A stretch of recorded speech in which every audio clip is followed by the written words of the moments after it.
नमस्कार मित्रांनो, सिव्हिल दावे म्हटलं की आपल्याला तुर्तातुर्त मनाई हुकूम, कायमचा मनाई हुकूम म्हणजेच टेम्पररी इंजंक्शन आणि परपेच्युअल किंवा परमनंट इंजंक्शन हे जे शब्द आहेत हे आपल्या कानावरती नेहमी येत असतात. मग ही तुर्तातुर्त मनाई हुकूम आणि परमनंट इंजंक्शन म्हणजेच कायमचा मनाई हुकूम हे आहे तरी नक्की काय?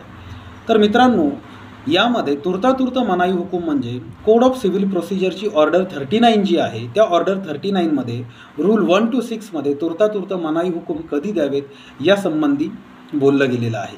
तुर्तातुर्त मनाई हुकूम हा जेव्हा एखादा सिव्हिल दावा एखाद्या विवादित प्रॉपर्टीसाठी दाखल केला जातो आणि त्या विवादित प्रॉपर्टीवरती त्या प्रॉपर्टीचा दावा निकाली निघेपर्यंत डिस्पोजिशन होऊ नये, म्हणजे ती प्रॉपर्टी नष्ट केली जाऊ नये, तिचं हस्तांतरण होऊ नये किंवा त्या प्रॉपर्टीवरती थर्ड पार्टी इंटरेस्ट क्रिएट केले जाऊ नयेत किंवा ती प्रॉपर्टी डिलिक्वेट केली जाऊ नये किंवा ती प्रॉपर्टी एखाद्या कर्ज प्रकरणामध्ये गहाणवट टाकली जाऊ नये किंवा जप्त केली जाऊ नये म्हणून तुर्तातुर्त मनाई हुकूम मागवले जातात.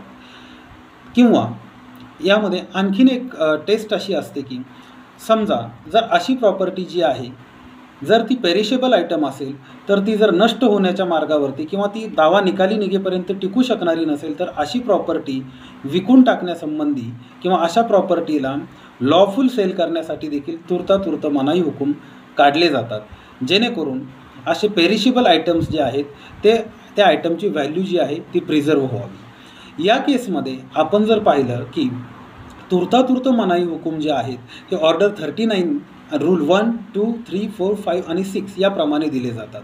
मग तुर्तातुर्त मनाई हुकूम देत असताना कोर्ट कोणत्या प्रकारच्या कसोट्या पाहतो? सगळ्यात अगोदर कोर्ट पाहतं की प्रायमा फेसी केस बनते का. प्लेंटिफनं जर तुर्तातुर्त मनाई हुकुमाचा दावा टाकलेला आहे, टेम्पररी इंजंक्शनचा दावा टाकलेला आहे, तर इथे प्लेंटिफच्या बाजूने प्रायमा फेसी केस आहे का, प्राथमिकता त्याच्या बाजूने ती केस बनते का.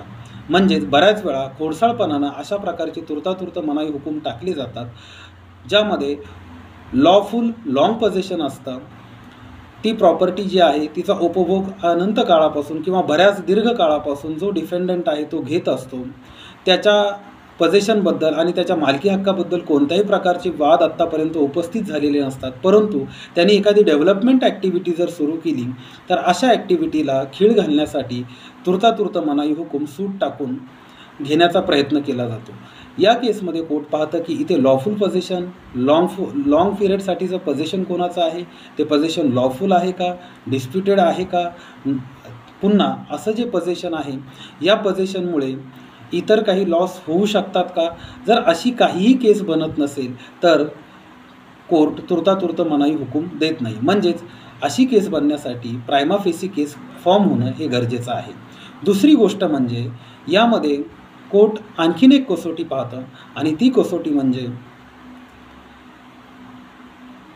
Balance of convenience. Balance of convenience म्हणजे कोर्ट तुर्तातुर्त मनाई हुकूम देत असताना किंवा नाकारत असताना या गोष्टीचा विचार करतं की अशा प्रकारचा मनाई हुकूम दिल्यानंतर इररिपेरेबल लॉस कोणाचा किती प्रमाणात होईल किंवा कोणाचा किती जास्त प्रमाणामध्ये लॉस होणार आहे.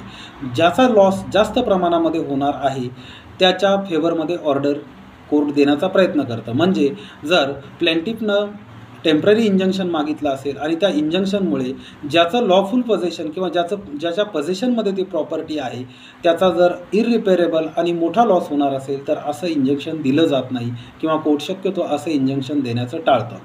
किंवा जर अशा प्रकारचा टेम्पररी इंजंक्शन मागणाऱ्याचा जर लॉस होत असेल तर कोर्ट त्याच्या फेवरमध्ये इंजंक्शन ग्रँट करतं. आणि आणखीन एक महत्त्वाची कसोटी म्हणजे इररिपेरेबल लॉस. जर अशा प्रकारचा मनाई हुकूम जर दिला नाही तर इररिपेरेबल लॉस म्हणजे भरून न निघणारी, पैशांमध्ये मोजू न शकणारी हानी जर होत असेल तर कोर्ट इंजंक्शन देताना किंवा रिजेक्ट करताना याचा विचार करतं. आता आणखीन एक इंजंक्शनचा प्रकार सिव्हिल सूटमध्ये आपण जनरली पाहतो आणि तो आहे परपेच्युअल इंजंक्शन किंवा कायमस्वरूपी मनाई हुकूम. कायमस्वरूपी मनाई हुकूम जो आहे हा स्पेसिफिक रिलीफ ॲक्टच्या सेक्शन 38 प्रमाणे दिला जातो, ज्यामध्ये लॉसूट जेव्हा फायनली डिसाईड होतो आणि अंतिमतः डिसाईड झाल्याच्या नंतर कायमचा मनाई हुकूम कोर्ट या केसमध्ये देत असतं. मित्रांनो, तुर्तातुर्त मनाई हुकूम आणि कायमचा मनाई हुकूम म्हणजेच टेम्पररी इंजंक्शन आणि परपेच्युअल इंजंक्शन ह्या ज्या कॉन्सेप्ट आहेत ह्या सिव्हिल लॉमध्ये खूप महत्त्वाच्या कॉन्सेप्ट आहेत. कोणत्याही दाव्यांचे विवादित प्रॉपर्टी संबंधीच्या दाव्यांमध्ये या गोष्टींशी आपल्याला नेहमी इंटरॅक्ट करावं लागतं. म्हणून आजच्या व्हिडिओमध्ये ही माहिती थोडक्यात एक्सप्लेन करण्याचा प्रयत्न केलेला आहे. धन्यवाद.